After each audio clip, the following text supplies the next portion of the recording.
Are soil pathogens robbing you of yield? Do you even know? That's what we're talking about in this episode of XtremeAg's Cutting the Curve. Welcome to XtremeAg's Cutting the Curve podcast, where real farmers share real insights and real results to help you improve your farming operation. This episode is brought to you by Simon Innovations. Protect your crops and maximize yields with a full lineup of innovative precision tools engineered to enhance the efficiency and accuracy of your sprayer. Visit simoninnovations.com and start getting more ROI out of your sprayer. And now, here's your host, Damian Mason.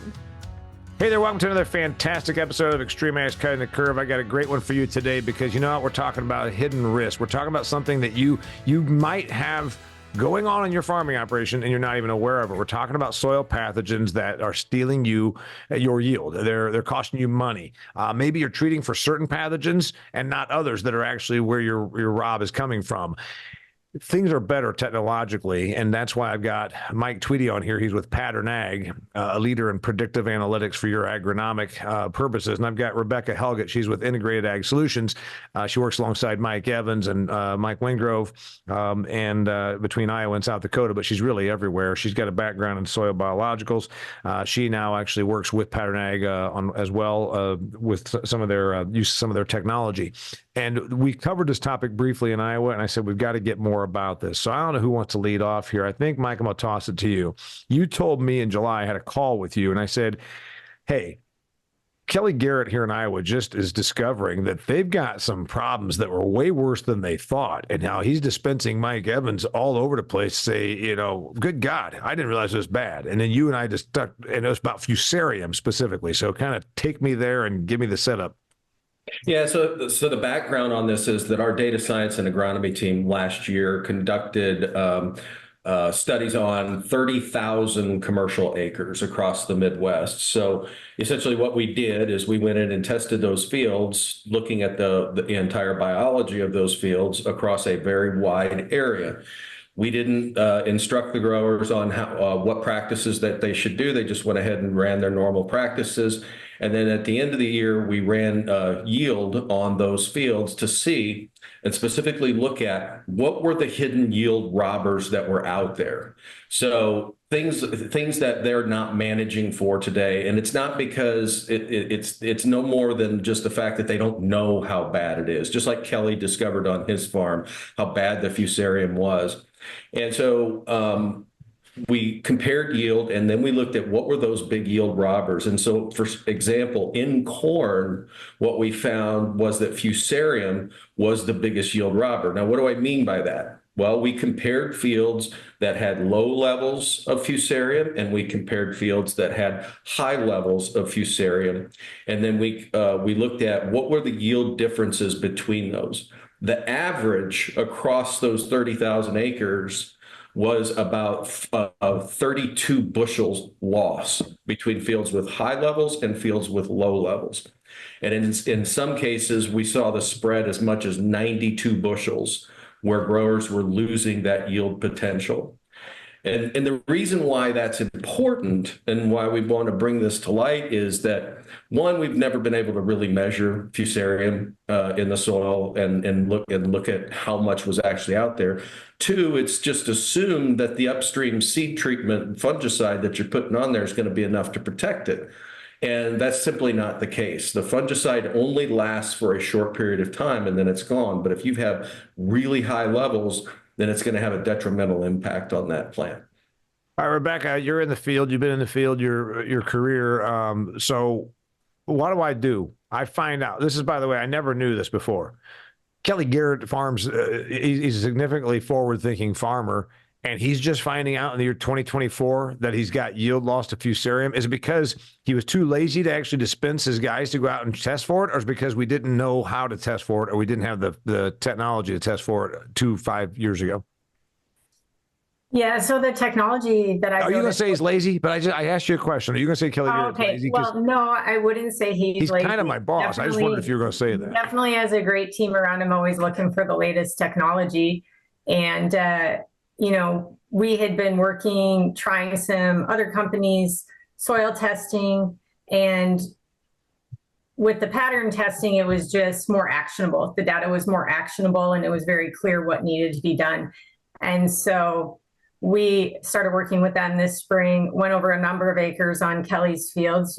He's wanting to increase yield all the time and become more efficient. And, you really can't become the most efficient unless you know your nutrients, what disease is present, and also your biofertility, which pattern also shows. So I can make sure my plant is in nutritional balance and the soil is in nutritional and biological balance, but also see the disease pressure. So we want to see that full circle so we can make in-season adjustments, or we can crop plan the whole season ahead of time, depending on when we test.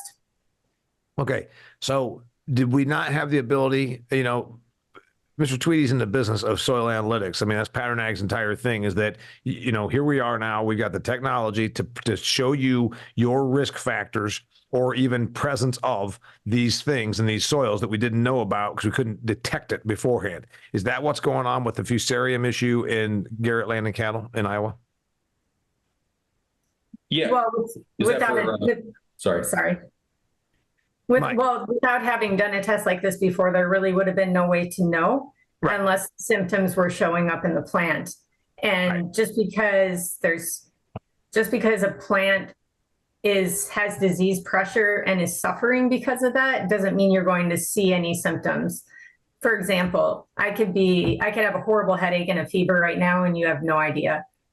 So your plants are the same way. They might be fighting something off, and so they're not going to reproduce like they normally would, and you really have no idea because they're not showing any symptoms. Understood. So when did the technology, Mike, exist that we could go out and actually say, okay, you've got this thing? 5 years ago, we didn't know, right? That's right. I mean, the technology's been around since the Human Genome Project. We're utilizing the same technology that mapped the human genome, but we could not do that at scale in agriculture because the cost of DNA sequencing was so high. But that cost has come down over the past 6-7 years, yeah, and it's allowed us to utilize this where it's affordable for the grower to be able to look at what are the risks that are out there. It's just as important, though. I've been told, well, don't just tell me how I'm drowning in the water. Tell me how I get myself out of this or save myself. And really what Rebecca talked about was balance, the biological balance in the soil. It is just as important to have really good levels of phosphorus solubilization, plant growth promoters, mycorrhizal fungi. Those are all the things that make that plant healthy. And if you've got really good levels of those, that can actually help fight off things like fusarium and pythium and rhizoc and things like that. And so that's the balance that she's talking about. And so, low P solubilization is another one that is a huge yield robber. I mean, on average, in our 30,000 acre study, we were looking at 14 bushels of yield loss in corn and about 5 to 7 in soybeans. If you just solve that problem. Because of low phosphorus solubilization? No. Yeah, low phosphorus solubilization. What that means is those are the genetic pathways that exist in the soil. So your Pseudomonas, your bacteria, your trichoderma species, your mycorrhizal fungi, those are the pathways that break down rock phosphorus into water-soluble phosphorus, and you can get a big yield improvement just by opening up those pathways. And based on the millions of acres that we have tested across the Midwest, 60% of fields are low in P solubilization.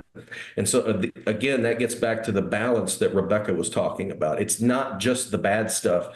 We've got to bring into balance the good stuff. All right, Rebecca, back to you. About the testing, the point is the person listening to this is like, well, wait a minute, maybe I have this problem. That's where the PatternAg thing comes in. You didn't know this was going on at Garrett's until this year. How many years did we miss? Do we miss 3 years that we could have known this? Do we miss 2 years?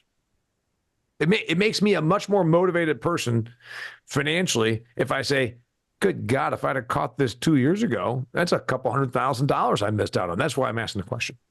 Well, sure. Well, they're living organisms, these pathogens. So every year you're not decreasing the load, they're multiplying. So it's definitely a multi-year. Every year they're going to get bigger. in quantity. So that's why you want to do things like manage your residue, because they're living in there. Do these types of testing so you can crop plan the season ahead of time, just like you do for your nutrition. You can do this now for biologicals or seed treatments or fungicides. You can use this test for all those things. And so this is really a way that growers are going to be able to break through the yield ceiling once they know everything that's out there. How many years was it a problem? How many years do you think how many years have we been losing yield? Have we been having our yield robbed from us because of pathogens, using the Garrett farm as an example, forever? And it came to a head? Is it worse now than it was? I would say it for sure would have to be worse than it was. But one thing that Mike and Kelly do really well on his farm is keeping the plant nutritionally balanced.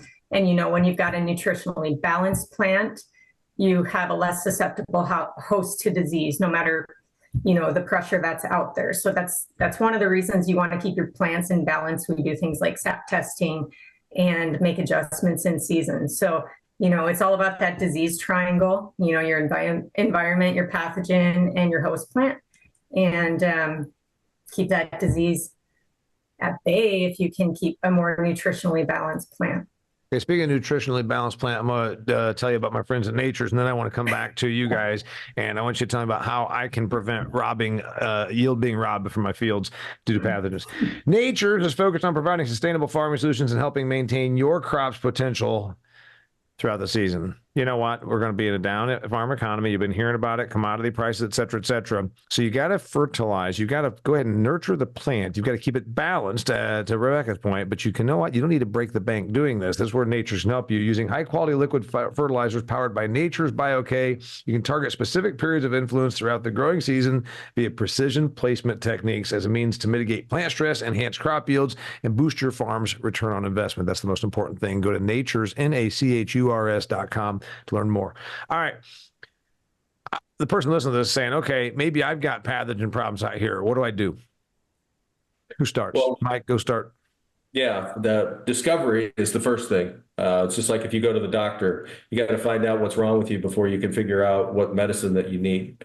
And so it's the same thing when you look at the biology. The soil microbiome is so much far more complex than any other microbiome on Earth. It changes constantly. Pathogen levels change constantly because there's a direct interaction with Mother Nature.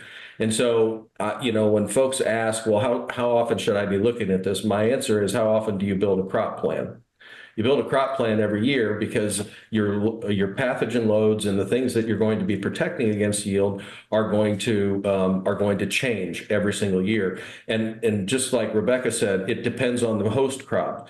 We've documented easily that when you go from a corn soybean rotation, your pathogen loads and your biofertility loads change every single year. So you have to go out and see what is actually wrong, and then use that to build a risk mitigated crop plan. I mean, at the end of the day, that's what the grower wants to know is, okay, it's interesting that I have all these things out there. Now tell me what to do.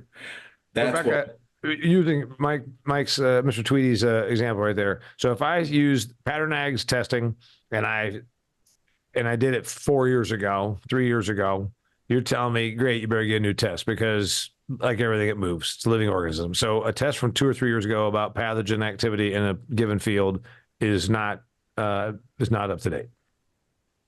Absolutely not. It's going to change based on, like Mike said, the environment, but also what crop you planted.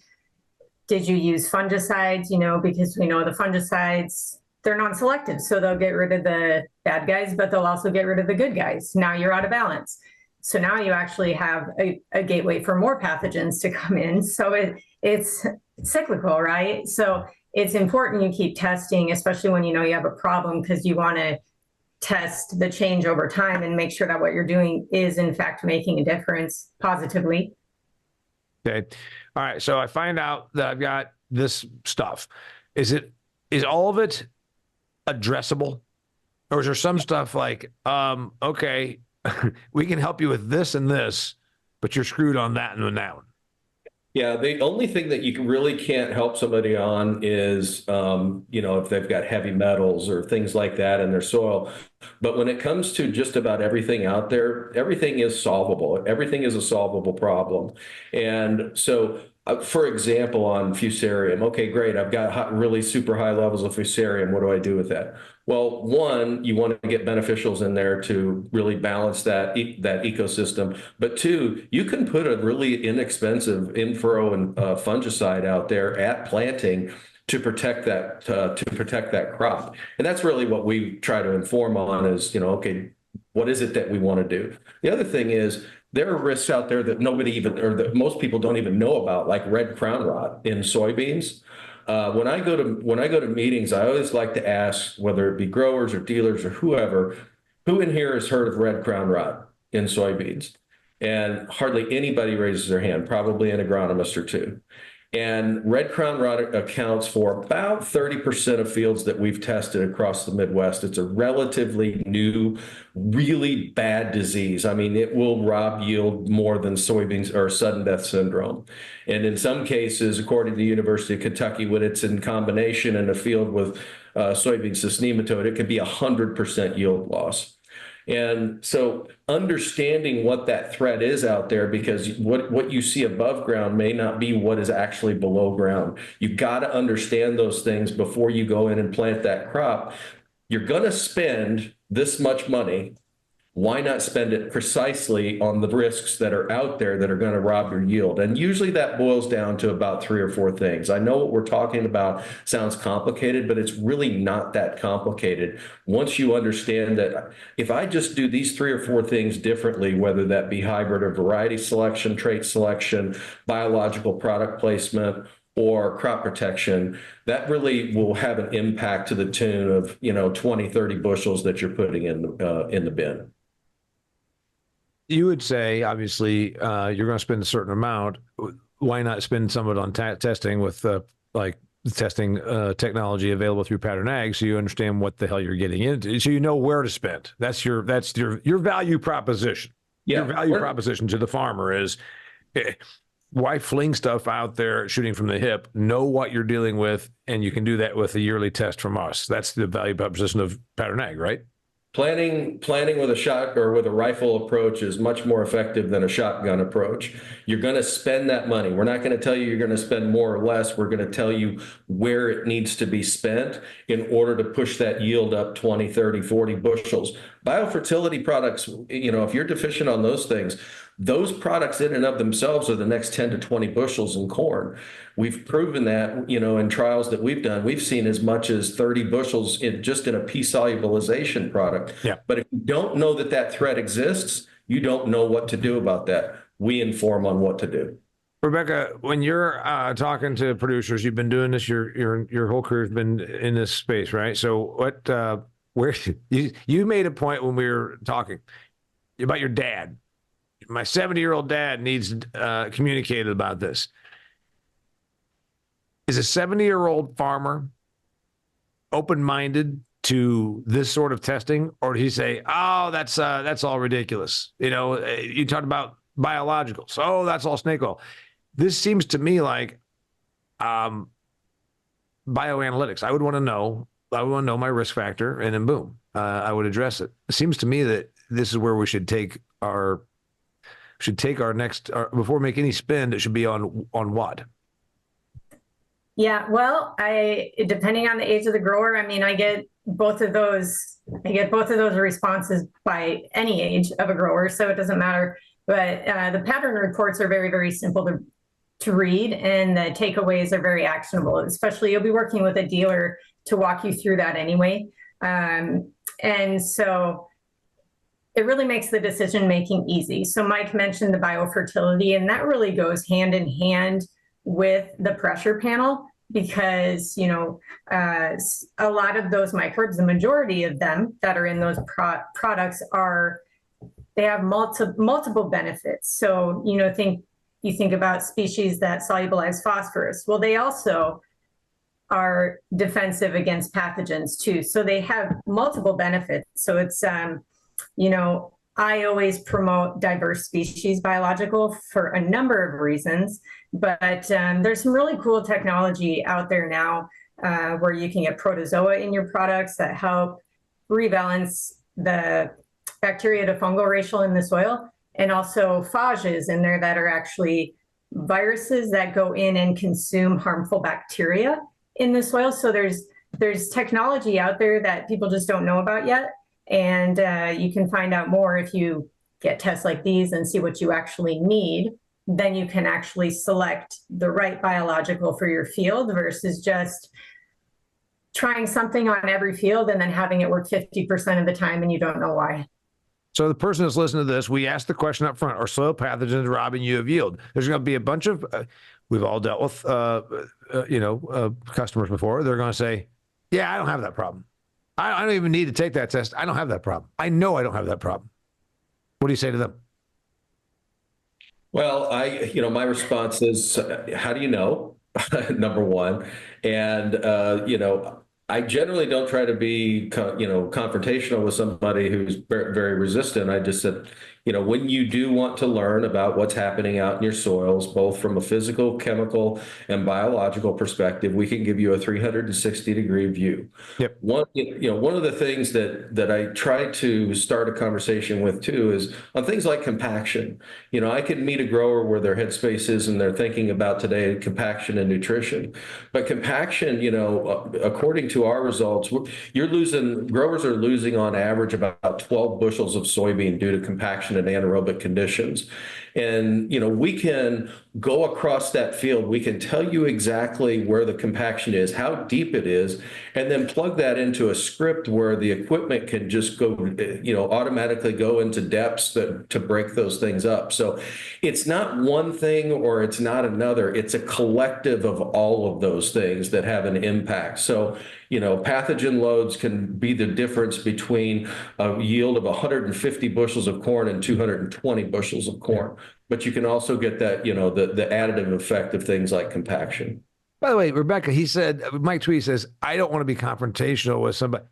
I'm confrontational with everybody. I just find that this way I understand exactly where we stand. You know what I'm saying? It's important to just handle that right off the bat. So I start off confrontational. But anyway, let me ask you, you're the one in the field. You've been out here saying, well, maybe it's not a fertility issue. Maybe it's not the weather. Maybe it's pathogens. The response. Well, I don't know if I'm confrontational or not, but I usually just pose the question, can you tell if I have a temperature right now, if I have a fever, just by looking at me? Yeah. And the answer is usually no. But I'm sorry, I forgot your question. How do I, when you throw it out there, by the way, Kelly Garrett says that he and his wife and me both have anger, and anger is our go-to emotion. So maybe that's the confrontational thing. So I said, when you've got somebody that you're telling them, do you have they're going to say it's fertility. It's weather, because the usual farmer things are I'm losing. If I'm missing out on yield, it's because of it didn't rain, it got too hot. I need to put more fertilizer out there. Put more fertilizer out there is kind of like golfers, instead of taking lessons, buy another driver. I mean, it's the same thing, right? Throw more fertilizer at it. That's the answer. So if you tell them no, it could be pathogens, what's the response? Yeah, so I usually in a situation like that would just maybe review the disease triangle with them. If they're talking about weather, let's talk about that's an environment we can't really control. So we have to make the plant as resilient as we can. And there's certain environmental conditions that make you way more susceptible to disease. And I don't think anybody would argue that. But, with that disease triangle, again, environment, pathogen, host plant, and you have to keep that host plant as healthy as you can, because we cannot control the environment. And if there is pathogen pressure, it will move in quickly. Mike Tweedy, you gave numbers on a 30,000 acre study, and it's pretty significant. And then you used as much as 32 bushel loss, even at $4, even at $3.70 corn. That still is, by my math, let's see, 3 times 4, that's $100. That's $100. $120. That's more than the margin that you're going to have this year. So how much yield loss is happening out of either resistance, meaning I'm resistant to get the testing done, or I just didn't know the testing worked, or I questioned the testing. I mean, it seems to me that we're leaving a lot of opportunity. There's a lot of opportunity here that's not being realized. Yeah, it's really not knowing that this exists, that we can now go out and look at the biology and we can assess what the risks are, and we can actually put numbers to what those yield losses can be expected if you don't mitigate that risk. It didn't really exist before. When we get in front of growers, there's not really resistance to the technology, because the technology's been around for a long time. It's just that this is the first time it's been used in agriculture. And, things are new. And so people want to experiment. But typically when we get the results back, even if we're just testing a field or two so that they can get their feet wet, they don't question the results. What it does is it answers questions that they had in their mind about what was happening in that field. Why was that field yielding so low? Why am I experiencing this yield ceiling? Every grower knows that they're capped on yield. That cap may be 220, that cap may be 150.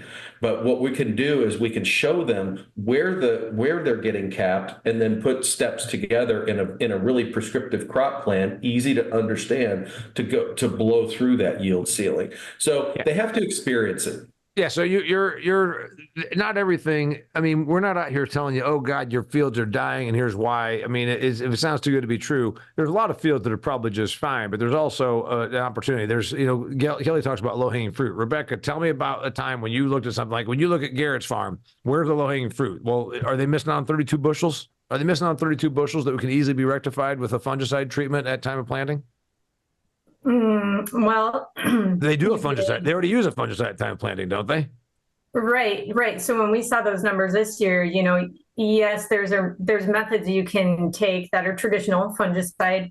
We're also doing some things that are a little more holistic with diverse species biologicals with our partners at PatternAg management. And so what I mean by that is really highly diverse. So in a 50 milliliter test, we'll test out anywhere from 800 to over 1,000 different beneficial species. And that varies just because it's in fermentation. But anyways, what we can do with that is apply that in the field, one or two or three, whatever we decide, however many times. And the whole concept is we're going to outcompete the pathogens. So we're going to put in all these good guys that are going to compete with the same resources as the bad guys that are out in the field, and we're going to outcompete them. So when you're putting on a biological, the beneficial species count and the diversity is important, because if you just pick a single species and you put it into this field and it's survival of the fittest, good luck. Good luck. So, we're doing a little bit of both traditional, but we're also going holistic approach as well to rebalance out the soil. What's an average, Mike Tweedy? What do you think? We asked our soil pathogens around you of yield. What's the average? I mean, now you and I got together and had a drink a year or so ago, which, as I remember, you put down your credit card, so I'm willing to do that again if you would ever pass through my part of the world. And you and I talked about it, and you said we're getting to where our data is getting to where it's because you've gotten enough. But when PatternAg was a newer company, you didn't have as much book of work. Now you have enough acres from enough states, call it pretty much the Corn Belt, right? Yep. So you must have a number that your research shows, that PatternAg's research shows. We think on average soil pathogens are costing growers, boom. What is the number? Well, one, it depends on the pathogen. Two, it depends on the field. Three, it depends on the subclimate. Okay, we have to take all of those all those things into account. So for things like frog eye leaf spot, our average is 12 bushels. On things like red crown rot, our average is 11. Now that's if they have it. Hang on, I want to throw it out there. If they have it. If they have it. So there's maybe half. Okay, let's use frog eye leaf spot. Let's say what geography where is that? Somewhere in Ohio? I don't know. Just tell me where. Just across the I states. The entire I states. Okay. Yep. How many of us have it? Is it on half the acres? Yeah, it depends on the pathogen. Fusarium is more than half. Red crown rot is about 30%. Sudden death syndrome is about 40%. Okay, so 30 to 50% of the acres have it, and then once you then say if you're, then now you're talking 12 bushels or 8 bushels. So there's a 30% chance you're going to have a 12 bushel yield drag. Yeah, and when I say have it, they've got some level of those things within their field. What we're looking at is the risk levels of yield loss. Right. So high risk to medium risk of yield loss. And those are the percentages that I'm representing. Okay, it's like rodent turds in your cereal. There's always a certain parts per million. It's just a matter of whether it's really going to upset your Wheaties, right? You just really hope you can't see it. Yeah, Rebecca, well, and one thing I would add to that. But Rebecca, is, did you think you were going to come on here and talk about rodent turds part per millions? I did not, but if that's where we want to go, let's go. You were saying.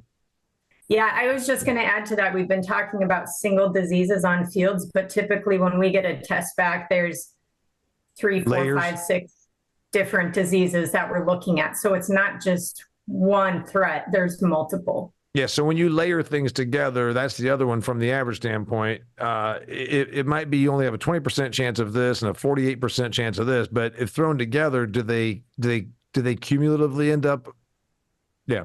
Yep. Yeah, there is definitely a cumulative effect of low biofertility, multiple disease pathogens that can impact what that yield loss is going to be. I mean, it could be as much as 100 bushels on corn if you have the right conditions and if everything expresses the way that it's supposed to. So expression is a key part of that too. What we lay out is here's what's in your field. Here are the risks. Now, this is what we recommend that you do about that in order to mitigate. Yeah. And so, by the way, the person that's listening to this says, well, I'll just go ahead and just put out a whole. Rebecca said biologicals and then fungicide. What are my other options, Rebecca, to address these? Because somebody might be saying, well, I don't even need to bother with the test. I'm just going to put a whole bunch of biologicals, a whole bunch of fungicide out, and that'll take care of it. What's your recommendation? Well, you'd want to pick the right ones as much as you could, right? But this can even be selecting the right seed trait. So, or maybe you decide to plant a different crop altogether that's not susceptible to that disease, depending on the situation. Got it. All right. What else do we need to know? We asked the question, are soil pathogens robbing you of yield? And then I said, do you know? Well, the answer resoundingly is everybody here say, yes, soil pathogens are robbing everybody of yield? Everybody listening to this probably is losing to soil pathogen. Yes? 100% yes, that there are many soil pathogens that are being undermanaged today because the growers are not aware. There are about half to 3/4 of the fields that are out there that are being undermanaged on biofertility simply because they don't know. And so, my point is, why experiment with really expensive, with expensive stuff? Place it in the right areas where you're going to get that ROI.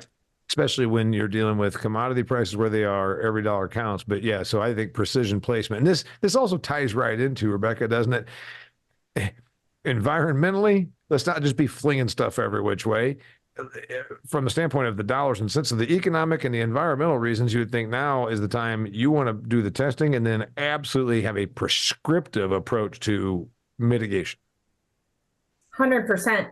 This is, it's available now. Guys, soil test in the fall. Typically, this is not a new behavior. This can go together with your normal nutrient testing, get the pathogens, get the biofertility. You hear, oh, that's snake oil when we're talking about biologicals a lot. Still to this minute, guys are saying that. Yep. Well, now you can actually get a biofertility test, pathogen pressure test, and select the biologicals that are actually going to work on your fields.